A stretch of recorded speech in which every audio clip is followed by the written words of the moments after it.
Today we are moving to the third chapter of economics, and the name of the chapter is Money and Credit.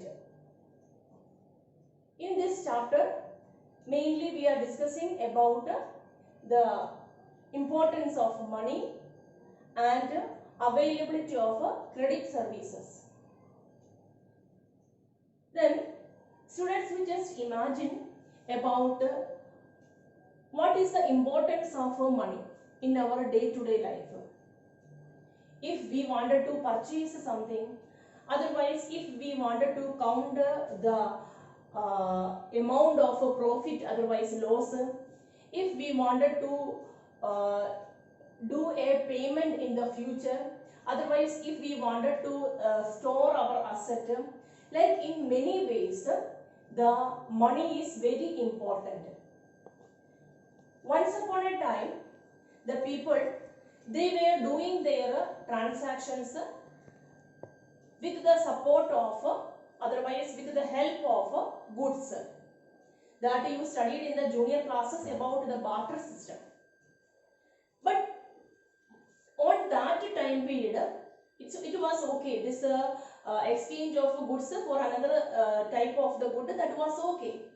But now the economy developed, economic activities changed, and like a lot of complications emerged in the area of transactions. So nowadays the exchange of goods for another good, that is not at all practically possible. So that was one of the reason behind the emergence of the development of money.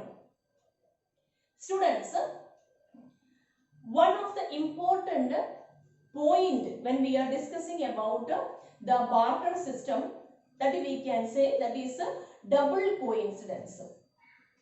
Double coincidence means, see, imagine that I need one pencil and you are having pen. Okay, then you are having the pen and I am having the pencil and you are having the pen, one extra. Then now you are demanding for the pencil and I am in need of the pen. In that case, like what you needed, that I am having an extra, and what I needed, that you are having an extra item. In that case, we are able to do the exchange. But it is not practically, it may not be like every time it may not happen. Like one person who is in need of what you required, they are having extra and you are able to exchange with them. Like in this example, like imagine that you are having both pencil and pen extra, and I am demanding something from you, but actually what you required, if I does not have, in that case the transaction is not that much easily possible. So double coincidence, that was one of the very important factor of this barter system. But wherever this double coincidence of the wants that is not satisfying, in that case barter system, it was difficult to implement. Okay students, so as a result of that, the people, they find out a common medium of exchange. That is known as, that is the reason behind the development of money. Then what are the different functions of money? Nowadays the most common functions of the money I will tell you. That first of all, that we can say, that is using as a medium of exchange, as I told you. Second one, that is using as a unit of account. Unit of account means, there I told you that first one, here what was that? Medium of exchange. Okay, medium of exchange. Second one, what I told you, that is a unit of account. Unit of account, here we can say that if we wanted to count our profit, otherwise if we wanted to count our what was the loss, in any way, like whenever we wanted to count something, like we wanted to know about how much will be the amount, how much will be the amount of stock that is there in your storeroom. So these type of, whenever we want all these type of the like amount we are expressing in terms of money. So second one, that was unit of account. Then next third one is that we can say that is a store of value function is there. Store of value. If we are having the like cultivation of wheat, otherwise if we are having the cultivation of like rice or something, otherwise any of the vegetable items, then how much amount we are able to keep for a long duration. If we are keeping, otherwise there may be the problem of like storing, that also will become a problem. So what we are doing, we are converting that whatever is the output, we will be converting that into the money.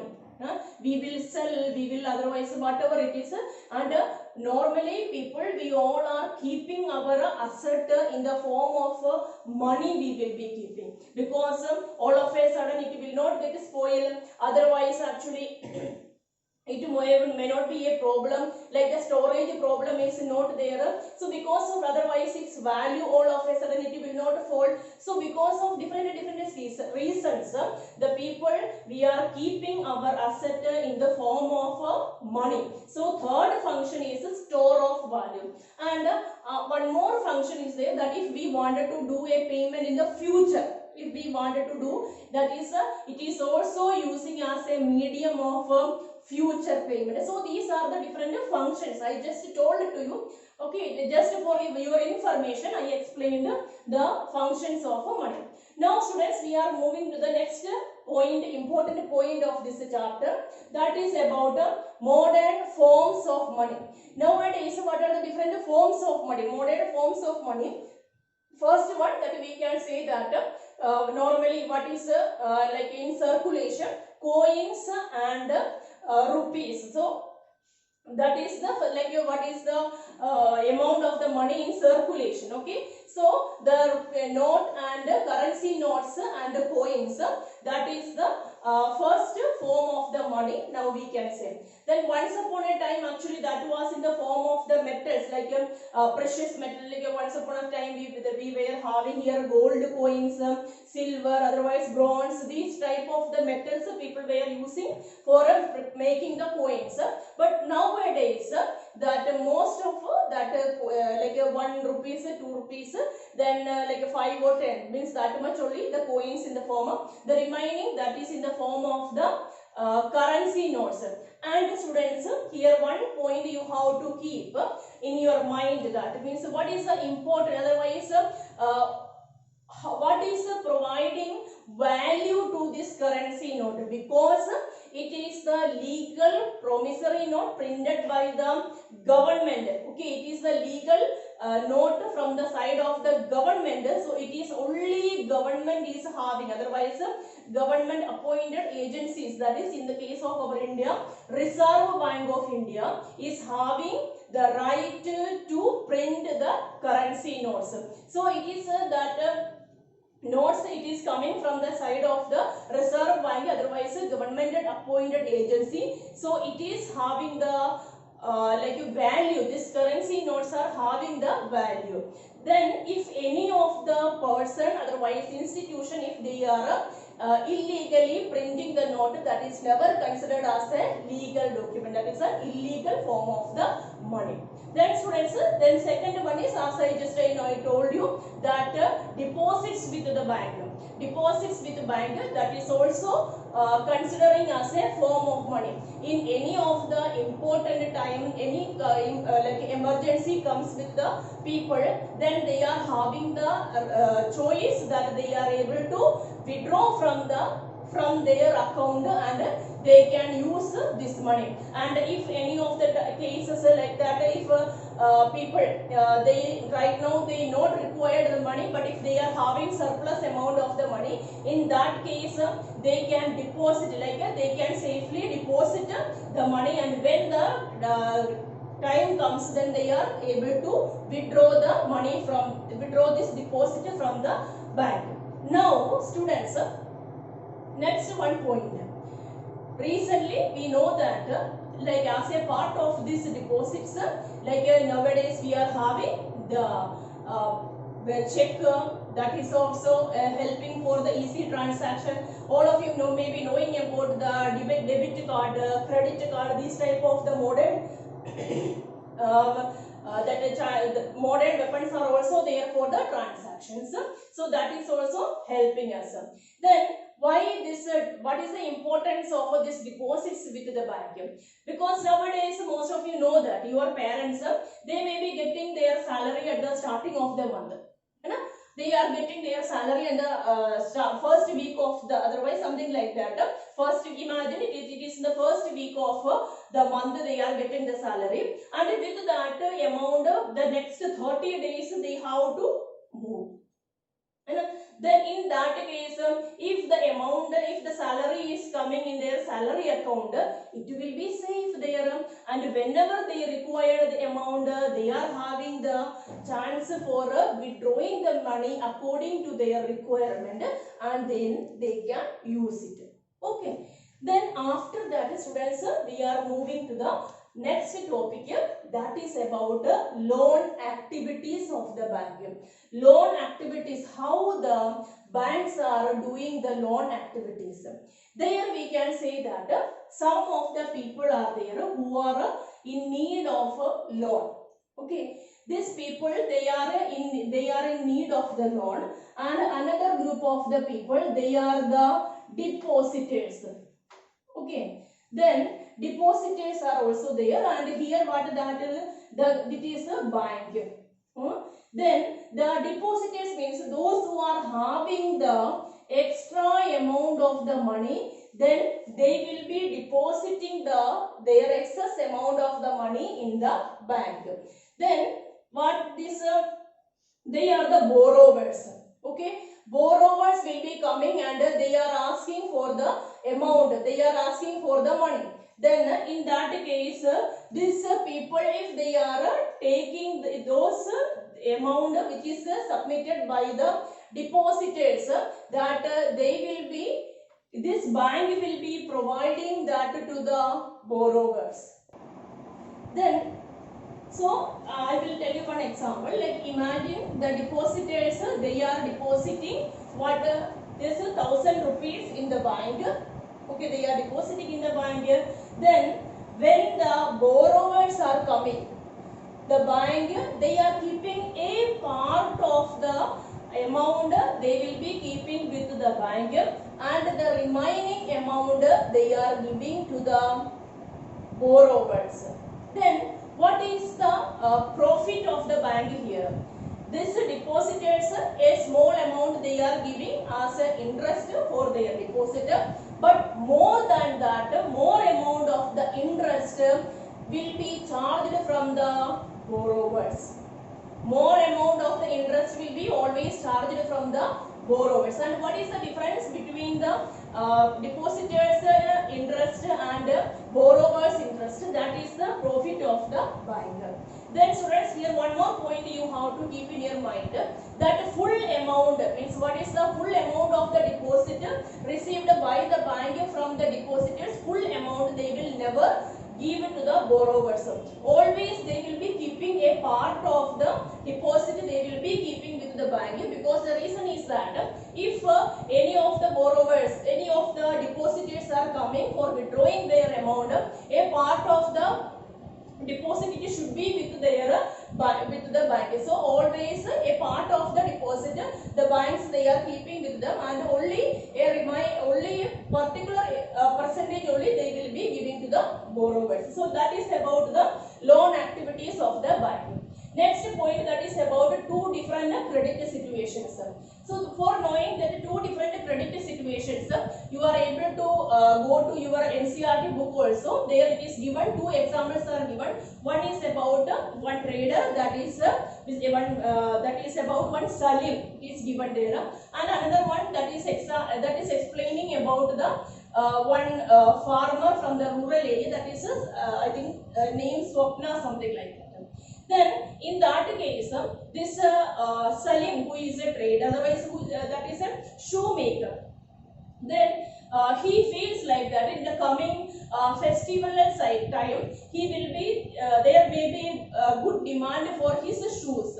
Then in that case, how he is arranging means he does not have the full amount of money how much required for his business activity. In that case, from the wholesale trader and from the raw who is providing the raw material, from them he is taking some trade, he is doing some credit activities, like from the trader he is telling that means he required advance payment because he wanted to arrange the raw materials, and from the one who is providing raw material, from them he is saying that means without the payment, without any cash means right now you give the raw materials, later I will be providing the payment. So he is making some arrangement from his business partners, otherwise with whom he is having the business activities. And in the coming future, when the festival season comes, he is able to earn a good amount of the profit, and so easily he is doing the repayment. So that is one example. But another one it is given that is about a poor village woman who is taking loan from the village money lenders.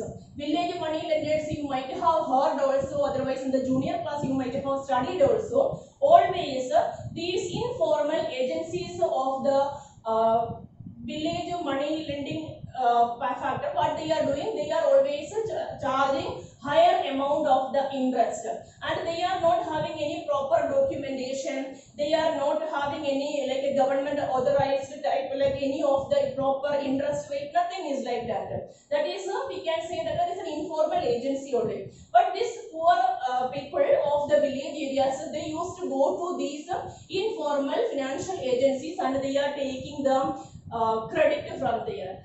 But it is like in a story like that it is given in our book. What happens?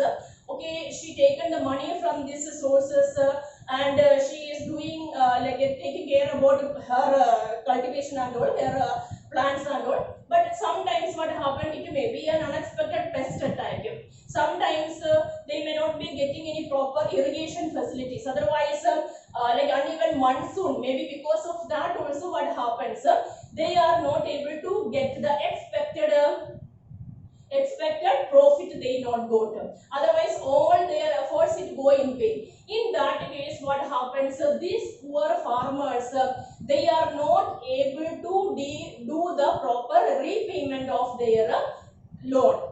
Sometimes again next year again they may be taking, and if the next year the cultivation was normal, but again the previous that burden is there, debt is there. So as a result of that, what happens? This money lenders, village money lenders, forcefully they may be taking their land area. I mean the land area of a part of the land area of the poor farmers, because the reason is that one after another, when they are taking the loan from these money lenders, they are slowly they are going into a situation which we are calling that is the debt trap. Means once if they fall in this debt trap, it is quite difficult for them to come from that. Okay, to overcome that situation is quite difficult. So as a result of that, many of the village poor like farmers or something like these type of the people, means in the they are in the rural part of our India, still they are affected by this type of the informal financial agencies.